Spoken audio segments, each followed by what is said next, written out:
বর্তমান সময়ে Indian cricket যেভাবে এগিয়ে যাচ্ছে, মনেই হচ্ছে ইন্ডিয়ান ক্রিকেট মেন্স কিংবা উইমেন্স সব দিক থেকেই তাদের সোনালি সময় চলছে। একটু পিছনে ফিরে তাকালে দেখা যায় 1990 থেকে 96 বিশ্বকাপ পর্যন্ত পাকিস্তানকে হারানোর মতো কোনো দল ওয়ার্ল্ড ক্রিকেটে খুব কম ছিল। কেননা তৎকালীন সময় পাকিস্তানের অধিনায়ক ইমরান খান, ওয়াসিম আকরাম, শোয়েব আখতার, ওয়াকার ইউনুস, সাইদ আনোয়ার এদের সামনে দাঁড়ানোর মতো কোনো দল ছিল না। 1992-তে তারা ওডিআইতে ওয়ার্ল্ড চ্যাম্পিয়ন হয়েছিল। যদিও দুর্ভাগ্যবশত 96 বিশ্বকাপে রানাতুঙ্গাদের সামনে সবাইকে ভুল প্রমাণ করে দিয়ে পাকিস্তান বিশ্বকাপ হেরে যায়। এই সময়টা ছিল পাকিস্তানের সোনালি সময়। এর পরবর্তীতে 1999 থেকে 2007 পর্যন্ত ওয়ার্ল্ড ক্রিকেটে ডমিনেট করেছে অস্ট্রেলিয়া। অস্ট্রেলিয়াকে হারানোর মতো কোনো দল ওয়ার্ল্ডেই ছিল না। এক পর্যায়ে আইসিসি চিন্তা করলো এই অস্ট্রেলিয়াকে হারানোর জন্য তারা ওয়ার্ল্ড 11 ভার্সেস অস্ট্রেলিয়া 11, সেখানেও অস্ট্রেলিয়া 3-0-তে জিতেছিল। লাগাতার 3 বিশ্বকাপ তারা জিতেছে। এটা ছিল অস্ট্রেলিয়ার সোনালি সময়। পরবর্তীতে 2011 ওডিআই ওয়ার্ল্ড কাপে ভারতের কাছে খুব ক্লোজলি শ্রীলঙ্কা বিশ্বকাপ হেরেছে।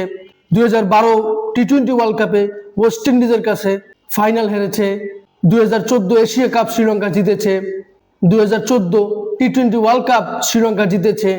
এই সময়টা ছিল শ্রীলঙ্কার একটা সোনালি সময়। তবে ভারতীয় দল 1983-তে চ্যাম্পিয়ন হয়েছে, 2011-তে ওডিআই চ্যাম্পিয়ন হয়েছে। তবে সেটা খুব বেশি ধারাবাহিক ছিল না। কিন্তু এই মুহূর্তে ভারতীয় দল যেভাবে ডমিনেট করছে, 2023 ওডিআই ওয়ার্ল্ড কাপে টিম ইন্ডিয়া আনবিটেন ছিল, জাস্ট ফাইনালে শুধু অস্ট্রেলিয়ার কাছে হেরেছিল। 2024 টি-20 ওয়ার্ল্ড কাপে আনবিটেন ফাইনাল জিতেছে। 2025 চ্যাম্পিয়ন্স ট্রফিতে আনবিটেন চ্যাম্পিয়ন্স ট্রফি জিতেছে।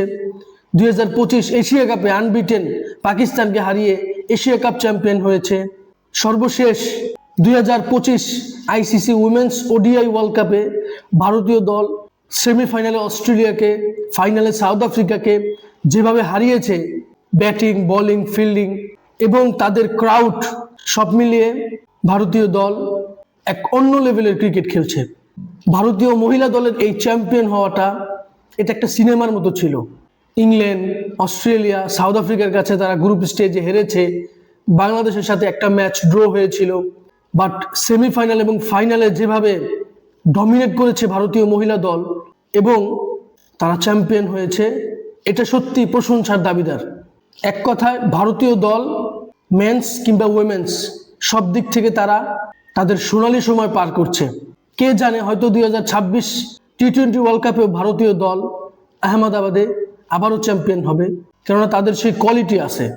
এই ব্যাপারে আপনার কোনো মতামত থাকলে অবশ্যই আমার সাথে শেয়ার করবেন। ভিডিওটি ভালো লাগলে লাইক, কমেন্ট, শেয়ার, সাবস্ক্রাইব করবেন। ধন্যবাদ।